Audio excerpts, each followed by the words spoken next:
दे रहा हूँ। क्या है खजूर?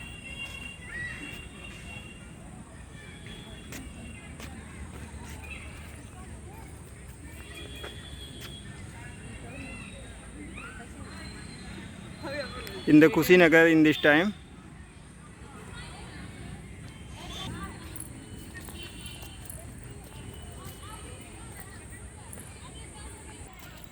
है क्या इसमें?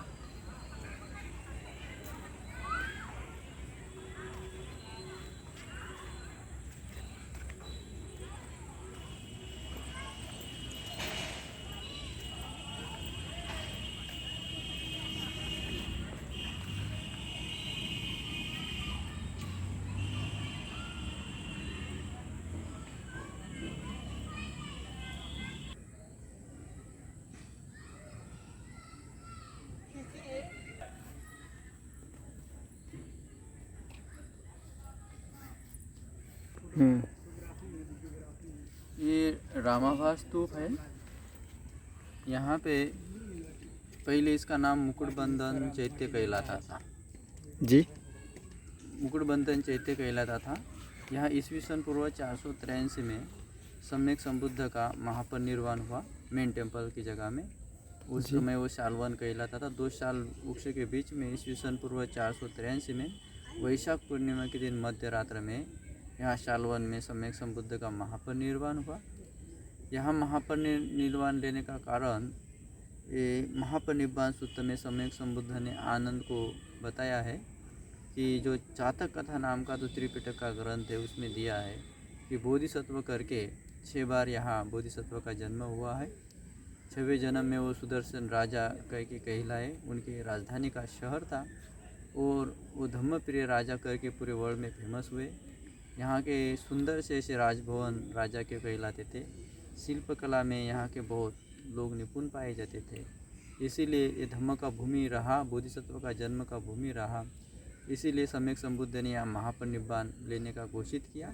बुद्ध को यहाँ से कुछ दूरी पे पावा नाम की नगरी आती है जिसे अभी फाजिल नगरिया बोला जाता है। वहाँ पे बुद्ध को चुंद कुमार नाम के बौद्ध उपासक ने अंतिम भोजन दिया। उस अंतिम भोजन से बुद्ध को खून की उल्टियाँ हुई, जैसे उस खून का पैसेज बोलते हैं। वो वहाँ से लेकर यहाँ तक उनको 49 बार खून का पैसेज हुआ। तो उसमें आनंद को बुद्ध ने उपदेश दिया कि जो चुंद कुमार के भोजन से बुद्ध का महापरिनिर्वाण हो रहा है तो उसका भी भोजन उतना ही पवित्र है कि जितना सुजाता का, जिसे खीर प्राशन करके बुद्ध सम्यक संबुद्ध बने। इसीलिए चुंद कुमार को सम्यक संबुद्ध ने दोष देने के लिए नहीं कहा। इसी नदी से सम्यक संबुद्ध ने जब पावा होते हुए आए तो वो शरीर थक जाने के बाद वहाँ से पानी प्राशन किया और वहीं से यहाँ आने तक उनको 49 बार खून की उल्टी हुई। उसके बाद उन्होंने यहाँ महापरिनिर्वाण की घोषणा की है। अंतिम उपदेश उनका माथाकोर नाम का एक यहाँ बुद्ध विहार है जिस जगह पे सम्यक संबुद्ध ने अंतिम उपदेश दिया और रात में उनका यहाँ महापरिनिर्वाण हुआ 2 साल वृक्ष के नीचे। मल्ल राजा को जब मॉर्निंग में पता चला तब उन्होंने यहाँ आके बुद्ध के शरीर का पूजा किया, अभिवादन किया। मल्ल राज्य पूरा बुद्धिस्ट कहलाता था। ये शाक्य वंश लोग कहलाते थे। इन्होंने 7 दिन तक बुद्ध को अभिवादन और पुष्प अर्पण करते पूजा में बिताए। 7वें दिन एक चक्रवर्ती राजा के जैसे सम्मानपूर्वक बुद्ध का शरीर यहाँ अंतिम संस्कार के लिए लाया गया। अंतिम संस्कार के लिए रखने के बाद में अग्नि नहीं जल रहा था क्योंकि 7वें दिन यहाँ महाकाश्यप नाम के बौद्ध भिक्षु पहुँचने में उनको देर हो रहा था। वो कुछ समय के बाद यहाँ पहुँच गए। तभी बुद्ध के शरीर को अग्नि देते हुए महाकाश्यप और उनके साथ 500 औरत बौद्ध भिक्षु थे। उनके माध्यम से पहुँचते ही सभी भिक्षु संघ उपस्थित होने के बाद में बुद्ध के शरीर को अंतिम संस्कार यहाँ दिया गया। उसके बाद में कुछ राजपुत्रों ने बुद्ध के अस्थियों की मांग की। वो 7 राजपुत्र थे। 8 भागों में बुद्ध के अस्थि का यहीं बंटवारा किया गया और 8वें भाग पे जो स्तूप बनाया गया था उसका नाम यहाँ पे मुकुटबंधन चैत्य कहलाता था। और जो मेन टेम्पल जहाँ बुद्ध का महापरिनिर्वाण हुआ वहाँ पे बुद्ध की सिंहासन मुद्रा में मूर्ति है, उसे सिंहासन मुद्रा मूर्ति वहाँ महापरिनिर्वाण स्तूप बनवाया गया। महापरिनिर्वाण स्तूप बनवाया गया। वो महापरिनिर्वाण स्तूप बनाया गया। उसके बाद में यहाँ 1873 में मल्ल राज्य में जो लड़ाई लड़ी गई उसमें बौद्ध भिक्षुओं की हत्याएं, डेट निब्बान हुआ, हत्याएं हुई, यहाँ लोग मारे गए। तब 1873 से लेकर 1910 तक ये भूमि खंडर कहलाया। यहाँ कोई लोग नहीं आते, पशु पक्षी जानवर पाए जाते थे। उसके बाद में 1910 में यहाँ उत्खनन हुआ मुकुटबंधन चैत्य का। उसके नीचे से स्वर्ण ईंटें और मिट्टी की मुद्राएं मिली। इस तरह से मेन टेम्पल के जो महापरिनिर्वाण स्तूप है वहाँ से सोने की मूर्तियाँ और सोने की सिक्के मुबलक प्रमाण से प्राप्त हुए। तो जो डेट निब्बान हुए औरत है उनकी भी अस्थियाँ रखी गई इस स्तूपों में, इसीलिए इसका नाम रामाभास स्तूप कहलाया।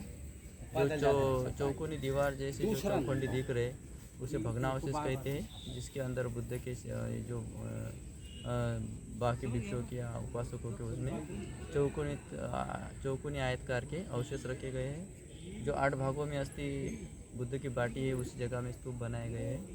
तो ये प्रमुख स्तूप कहलाया रामाभास स्तूप। इस तरह से यहाँ छोटे छोटे स्तूप बहुत सारे पाए जाते हैं। यहाँ पे बौद्धिस्ट लोग आते हैं क्योंकि सम्यक संबुद्ध ने महापरिनिर्वाण सूत्र में दिया है कि जो बुद्धस्थ लोगों जो बौद्ध कुलपुत्र पूजा करेंगे, दान देंगे, वहाँ विजिट करेंगे तो उनके सुखों में वृद्धि होगी, उनके पुण्य में वृद्धि होगी। इसीलिए यहाँ सभी बुद्ध राष्ट्र के लोग यहाँ बुद्ध पूजा करने के लिए, अभिवादन करने के लिए आते हैं। चैत्य, इसे मुकुटबंधन चैत्य मतलब अर्थ होता है रामाभास स्तूप चैत्य कहते हैं कि इस चैत्य की पूजा की जाती है। जैसे पाली में बोला है कि यस मूले निसिन्नो वा सब्बारी विजयंगा पत्तो सबयुतं सत्ता वंदे तंग बोधि पादपं इमे हेते महाबोधि लोकनाथेन पूजिता। मतलब जो चैत्य वंदामी चैत्य वो चैत्य होते हैं, पूजा करने योग्य होते हैं, क्योंकि उसके अंदर बुद्ध के शारीरिक धातु मतलब हमारी भाषा में अस्थि बोलते हैं हम। और जो बुद्ध की प्रतिमाएं होती है या बोधि वृक्ष होती है पूजा करने के लिए ही होती है। ठीक है, धन्यवाद आपका।